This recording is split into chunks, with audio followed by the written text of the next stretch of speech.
الحمدللہ والصلاۃ والسلام علی رسول اللہ، اما بعد۔ ایک سوال ہے، اسلام ہی کیوں؟ اس کے بہت سارے جوابات ہیں۔ آج ہم ایک مختصر سا جواب آپ کے سامنے رکھیں گے۔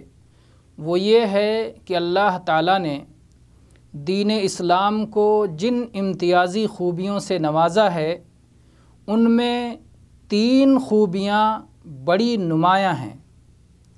پہلی خوبی یا پہلا وصف یا پہلا کمال اسلام کی آفاقیت اور عالمگیریت ہے، اور دوسرا کمال، دوسری خوبی اور دوسرا امتیازی وصف اسلام کا دوام اور اس کی ابدیت ہے، اور تیسری خوبی یا تیسرا کمال یا تیسرا نمایاں وصف اسلام کی جامعیت اور ہماگیریت ہے۔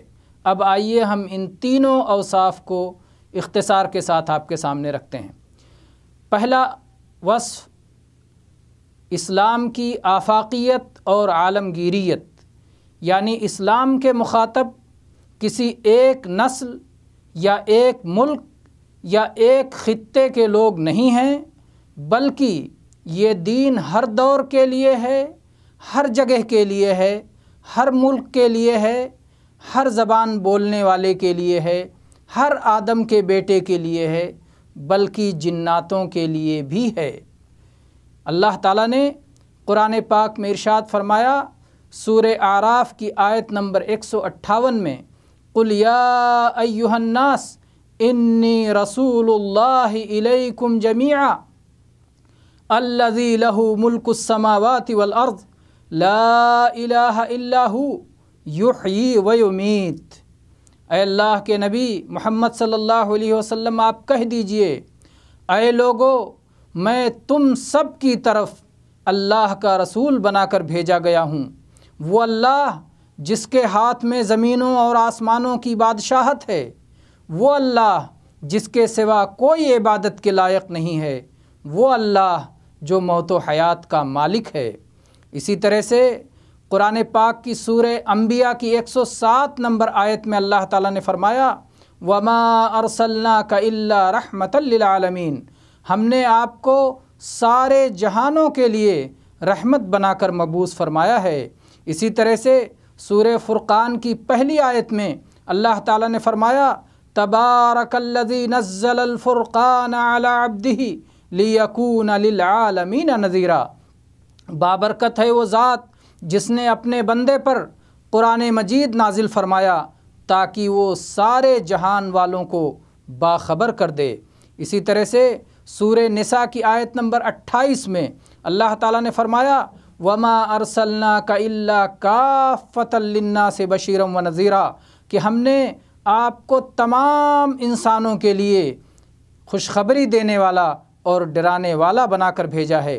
اسی طرح سے اللہ تعالیٰ نے قرآن پاک کے بارے میں فرمایا، ان ہوا الا ذکر للعالمین، یہ تو تمام جہان والوں کے لیے نصیحت ہے۔ اور ایسے ہی نبی صلی اللہ علیہ وسلم نے اپنے فرمان کے ذریعے اعلان فرمایا، آپ نے کہا، وَكَانَ النَّبِيُّ يُبْعَثُ إِلَىٰ قَوْمِهِ خَاصَّةً وَبُعِثْتُ إِلَى النَّاسِ عَامَّةً، نبی کو خصوصی طور پر اس کی قوم کے لیے آج سے پہلے بھیجا جایا کرتا تھا، لیکن مجھے تمام انسانوں کے لیے نبی بنا کر کے بھیجا گیا ہے۔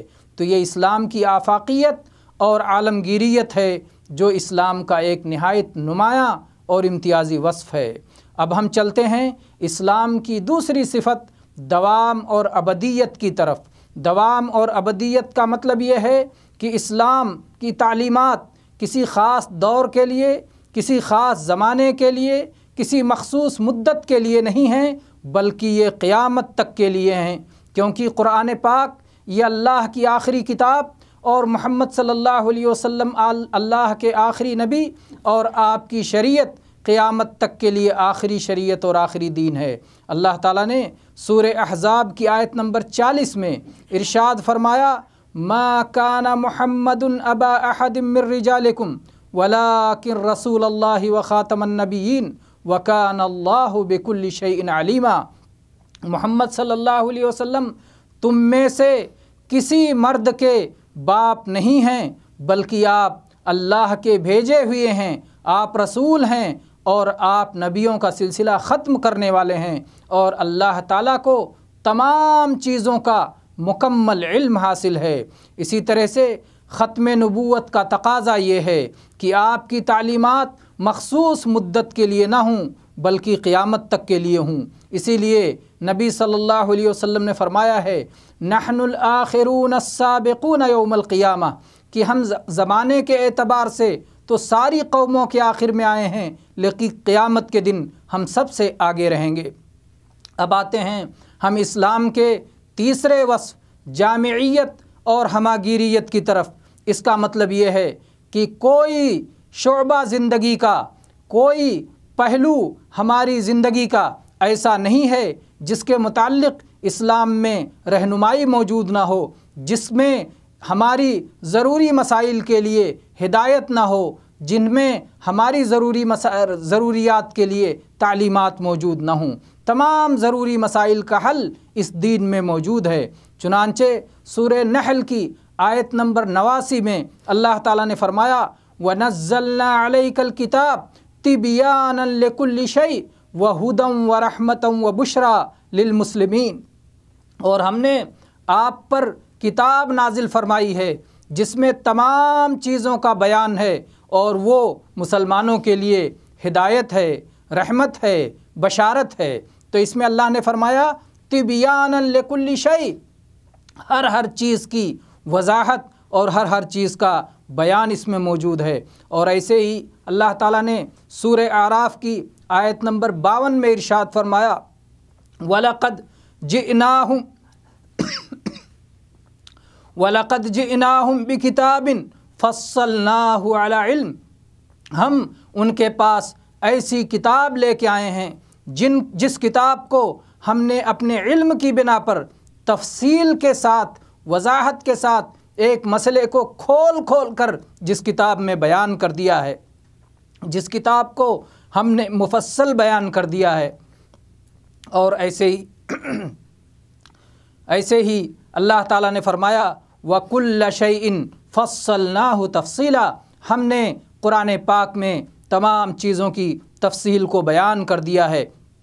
اور ایسے ہی قرآن پاک میں اللہ تعالیٰ نے دین کے مکمل ہونے کا اعلان کیا الْيَوْمَ أَكْمَلْتُ لَكُمْ دِينَكُمْ، جس وقت یہ اعلان فرمایا گیا گویا اس کے ساتھ میں یہ اعلان بھی کر دیا گیا کہ انسان کی جو ضروریات ہیں حلت و حرمت کے تعلق سے، جو اسے جاننے کی ضرورت ہے، جس کے معلوم کرنے کی حاجت ہے، ان ساری چیزوں کو اس کتاب میں بیان کر دیا گیا ہے، اس دین میں بیان کر دیا گیا ہے۔ اسی لیے امام شافعی رحمہ اللہ فرماتے ہیں فَلَيْسَتْ تَنزِلُ فِي أَحَدٍ مِّنْ أَهْلِ دِينِ اللَّهِ نَازِلَةٌ إِلَّا وَفِي كِتَابِ اللَّهِ الدَّلِيلُ، کہ کسی بھی اللہ کے دین پر چلنے والے شخص کو اس کے سامنے کوئی مسئلہ درپیش ہوتا ہے تو اللہ کی کتاب میں اس کے تعلق سے دلیل اور رہنمائی موجود ہوتی ہے۔